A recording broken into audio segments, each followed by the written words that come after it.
A guy who wasn't getting 1% better each and every day was Eric Wilson. Just the latest in a long line of I don't even know if I want to call them terrible linebacking decisions, but you know the names over the years.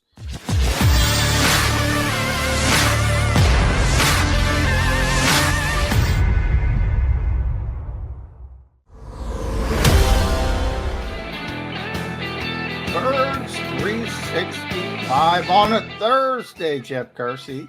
That's what you do. Nick Sirianni, get 1% better. Now, Nick Sirianni says get 1% better every day.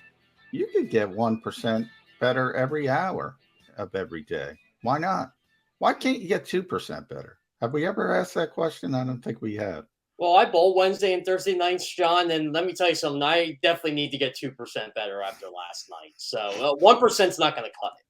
1%, 2%, 10%, 15%. A guy who wasn't getting 1% better each and every day was Eric Wilson. Just the latest in a long line of I don't even know if I want to call them terrible linebacking decisions, but you know the names over the years. The Eagles seem to do this every year. They bring in a linebacker on the cheap and they say, well, he's better than what we had. And in the case of Eric Wilson, he wasn't better than what the Eagles had. Healthy scratch in Detroit. They officially move on from him yesterday.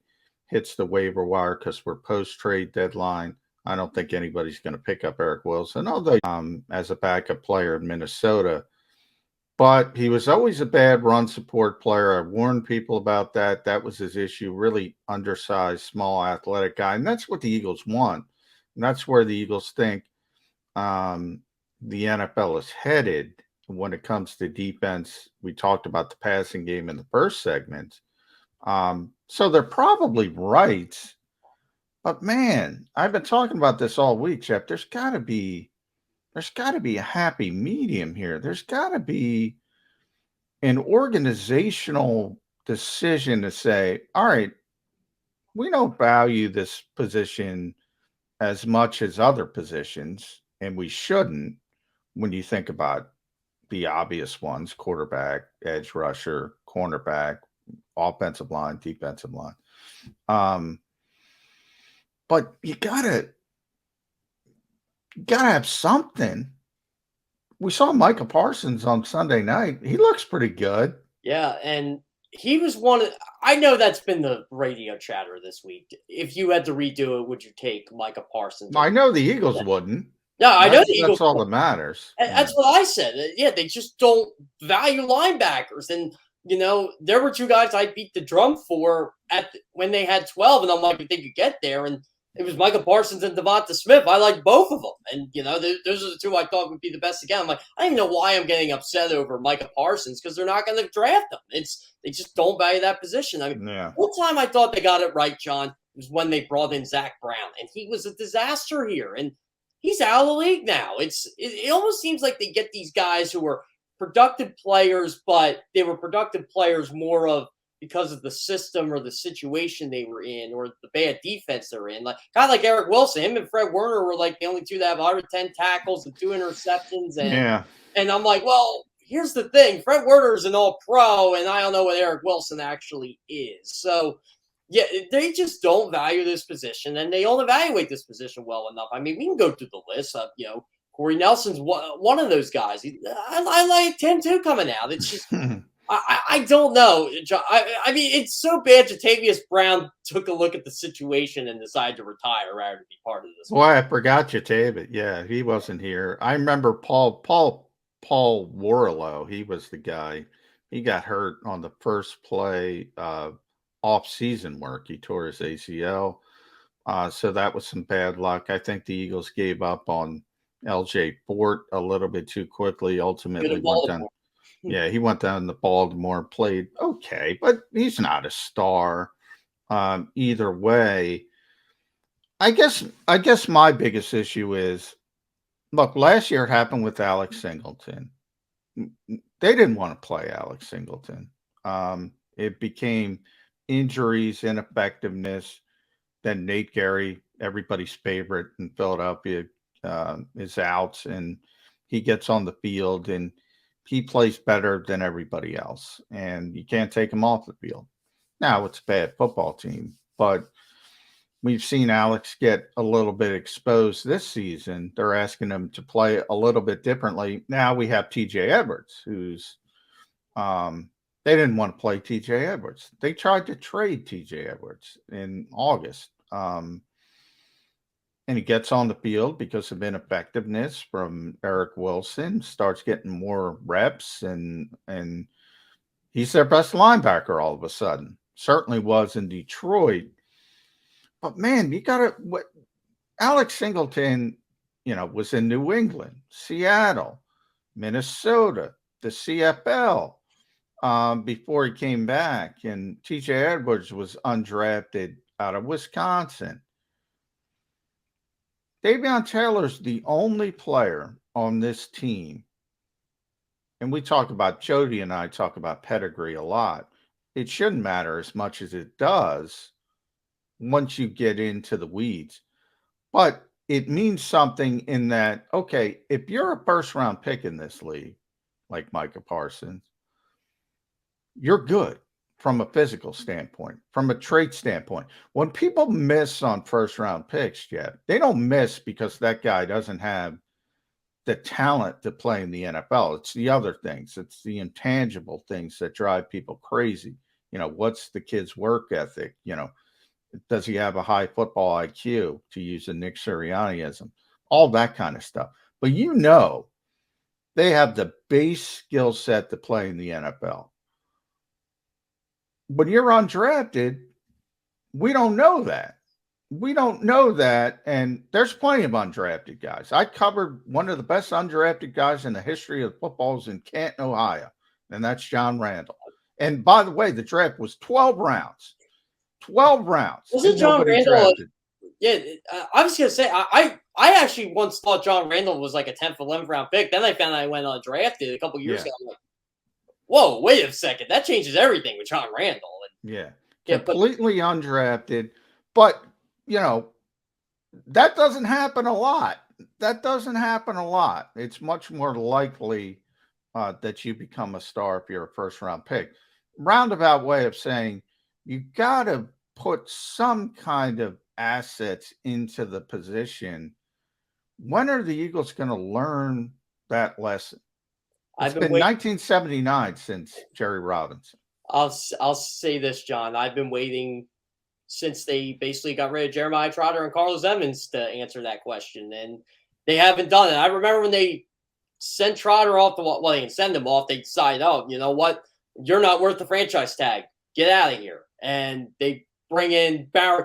They decide, oh, we wasted a second-round pick on Barry Gardner, who we knew wasn't good, but we got to play him because he's a second-round pick, and we'll bring in Levon Kirkland. Well, that didn't work. And then, let's bring in Mark Simoneau, their prototypical linebacker today. And he wasn't any good. And let's sign Nate Wayne because he made a big play on Michael Vick in the playoffs. Well, he wasn't any good either. So let's bring back Trotter. And they just haven't.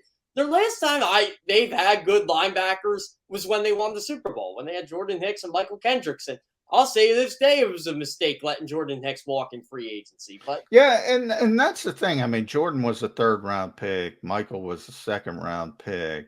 And it doesn't have to be a first-round. Look, I get not wanting to take a linebacker in the first round. I kind of agree with that sentiment. Now, it's always about the player. I always bring up the Christian McCaffrey point because, look, everyone says the Eagles are never taking a running back in the first round. Never taking a running back in the first round.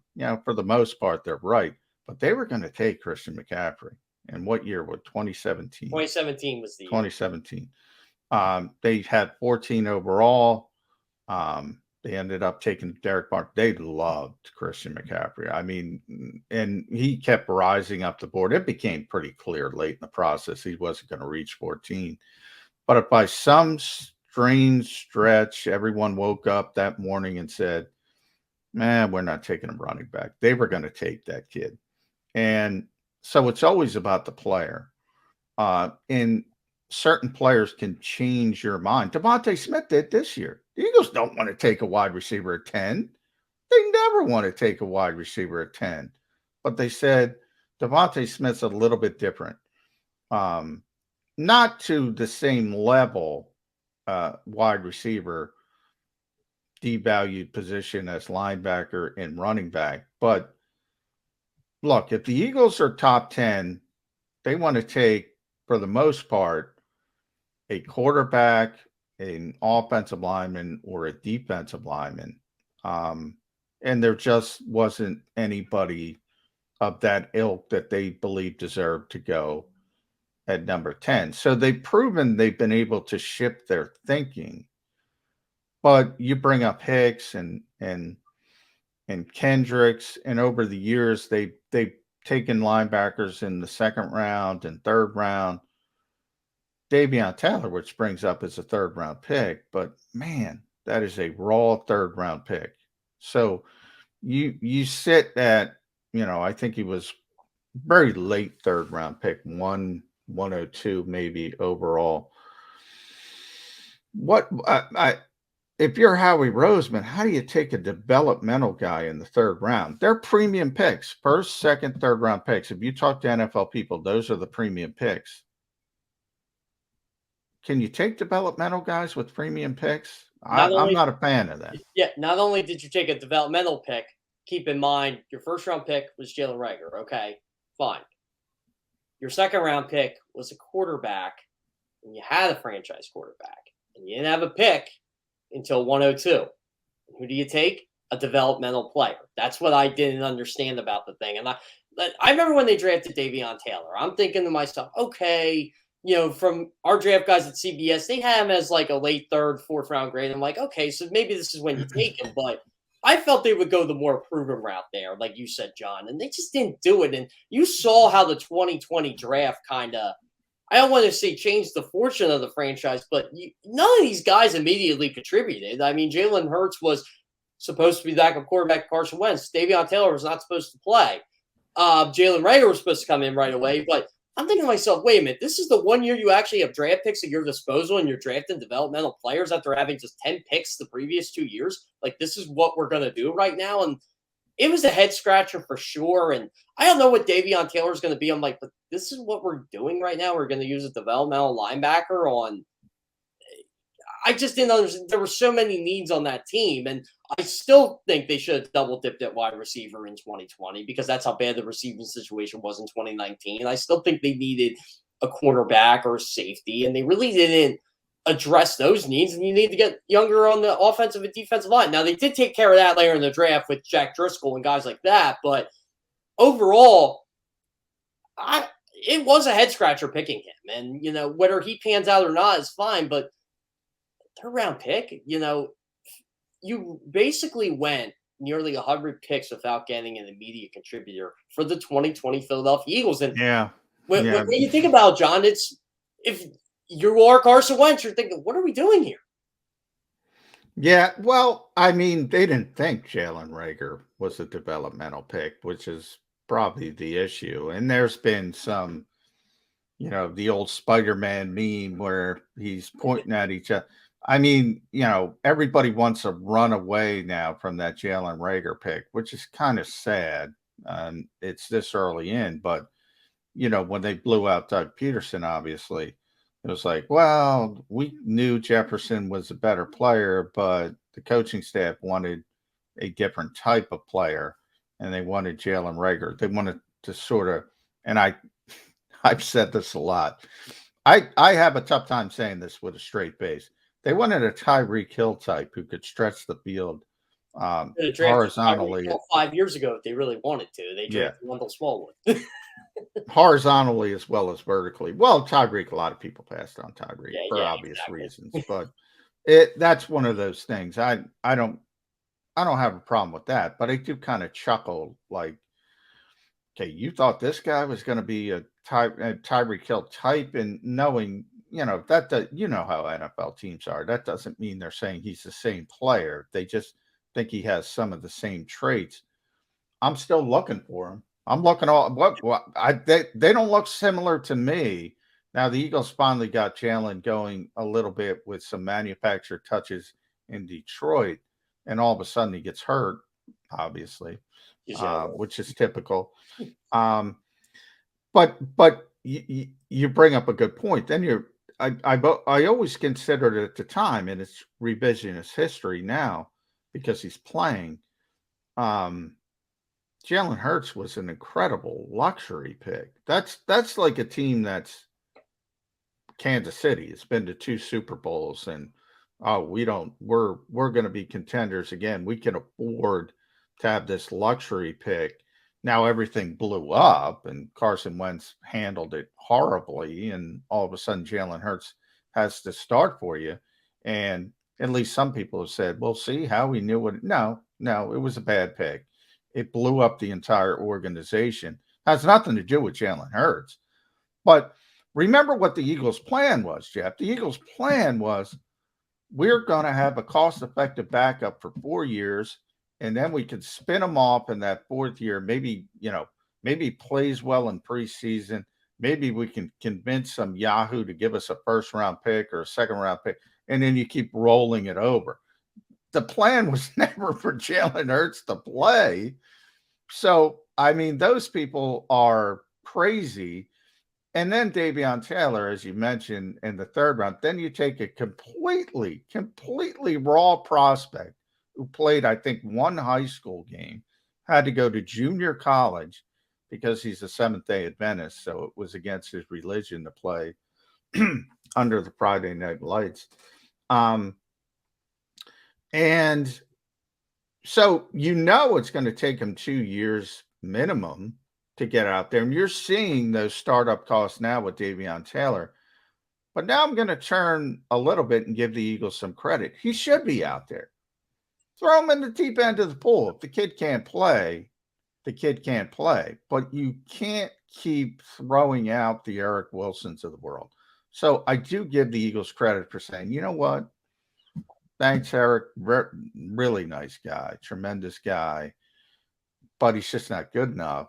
I agree with the Eagles' philosophy at linebacker here, Jonathan Gannon. Let's just get Davion on the field, and let's let him sink or swim. I agree with that. And that's one thing I liked what Jonathan Gannon was doing over the last couple of weeks. And I know you took notice, John, the fewer snaps for the Eric Wilsons and the Alex Singletons of the world. And as much as we could criticize Jonathan Gannon, I'm like, okay, he knows this isn't working at linebacker. His grand master plan is, well, you gotta have the personnel run the grand master plan, as basically Brandon Graham was saying. And I noticed a little bit more TJ Edwards in games. And Davion Taylor, I'm like, okay, well, maybe this is going to be the combination, or he was trying certain things out. Like Alex Singleton still sees the field, but not as much as he did in week 1, week 2. So I'm like, okay, they like Davion Taylor this offseason. If he doesn't injure his calf, he might have started the year for all we knew. But you're right. Yeah. I like how they threw him basically into the deep end of the pool and said, you know what? We got to find out what you got, because if it's not this year, it's never going to be.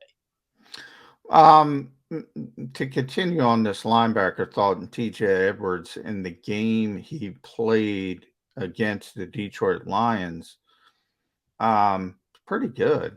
I mean, pretty active. He does have a high football IQ. He's a real linebacker. He's like linebacker size. We don't see that anymore. It's just sustainable, especially if you look at this week. We talked a little about Justin Herbert. You mentioned Austin Eckler, who I think is banged up, but we all know what he can do.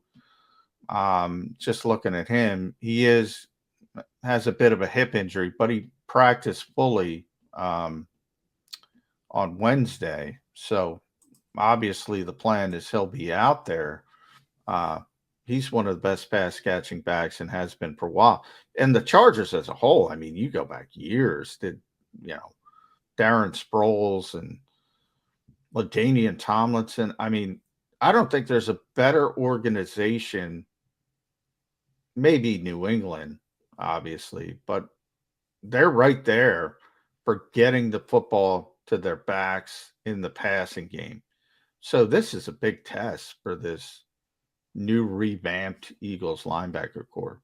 Yeah, it is. And, there probably is one person that's not with the Eagles that's probably patting himself on the back on TJ Edwards' success, and it's Jim Schwartz, because he was always a big fan of TJ Edwards. And I think if Jim Schwartz would watch the Eagles Lions game and see what TJ Edwards did, I don't think he'd be shocked, because I remember when he talked, I think it was TJ Edwards' rookie year, was it 2020? I can't remember now. It's been a couple years. But Jim Schwartz was like, "Hey, look, we feel like we got a potentially starting caliber linebacker," and he was undrafted. And he always mentions his film at Wisconsin and what they liked and what they didn't like, and they thought they got a real diamond in the rough here. And I liked T.J. Edwards when he played there. I thought he was a really nice, solid player. Not sure how he is against the pass, but we'll figure it out this week, because and again, this is where I go back to Herbert's struggles in the middle of the field. Now, does a lot of that have to do with his hand injury?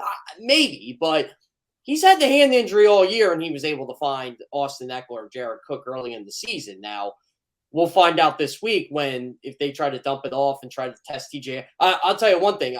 I think TJ Edwards will make the tackle right away if they complete a pass down his way, but it's coverage situation. That's where I'm a little concerned. Maybe that's where you have a more athletic linebacker in there, but what do you got right now? You got TJ Edwards, you got Davion Taylor, a position we might have thought was, I don't want to say strong beginning in the year, but had some depth. You really don't have that anymore. Well, you also have Alex Singleton, so it's That's interesting. He'll be in the mix in the nickel. But I think, it's such an interesting contrast, because if you look at Davion and you look at TJ, and they're the starting linebackers now. So that's who they start. Those are the guys on the field to start the game. And it has been that way for, I think, 3 games now. You got Davion. He's the 4-4 guy.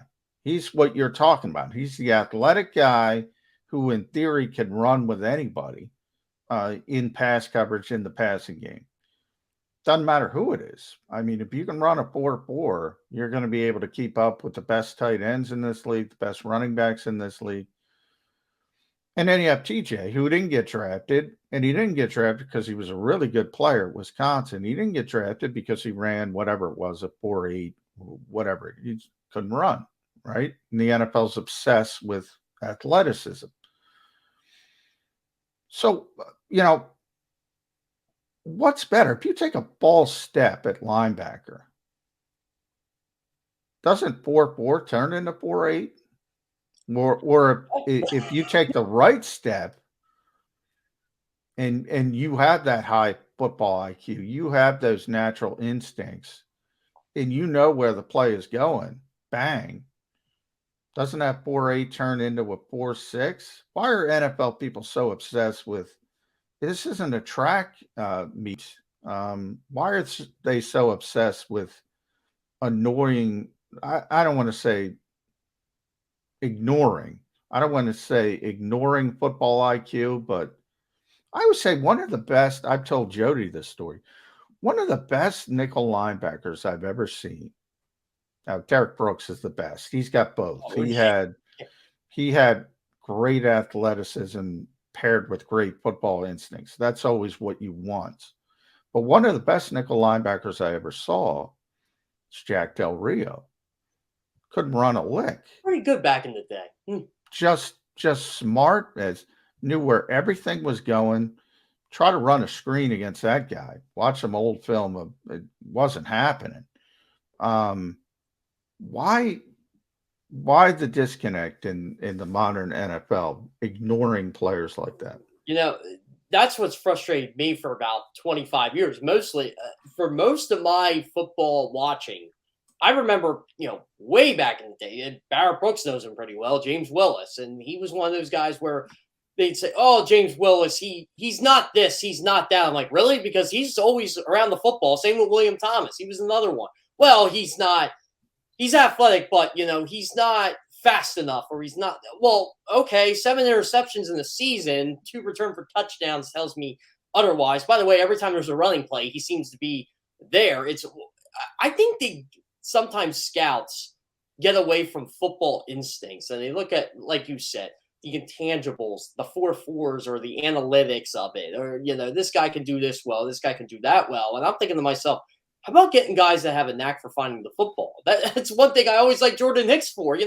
When the Cardinals were thinking about benching him for Zaven Collins, I love what Jordan Hicks said. Well, you're not going to find a better linebacker on this team than me. And, he's arrogant about it. And I'm like, look, this guy is making $9 million a year. He could just say, hey, you know what? I'm getting paid regardless. Do what you want. Nope. He stood up for himself, and he's a captain of the team now. He's one of the reasons why the Cardinals defense is one of the best in the NFL, because he's always around the football. And you got a guy like Isaiah Simmons, who it's taken them a while to develop. Personally, because I don't think they know where to put him. I think they finally found the spot for him at outside linebacker / pass rusher. But yeah, you're right, John. It's very frustrating, especially at that position, because you got a guy like TJ Edwards who doesn't get drafted, seems to have a knack for knowing where the football is, knowing where his spot is. But we'll take a shot on the 4.4 linebacker, as you said, played one high school football. It doesn't make sense in theory, but this is what they all think. This isn't just Howie. Yeah. They are too caught up in the measurables at times. And certainly that was, it's interesting. If you go back to Joe Douglas, it was the opposite. They had that draft, I like to call it the Donnell Pumphrey draft, where they leaned on college production a lot, more than they probably should have. So it is a fine line, because, Donnell is a perfect example of guy. His production in college was outrageous, but obviously didn't have the skill set to play in the NFL.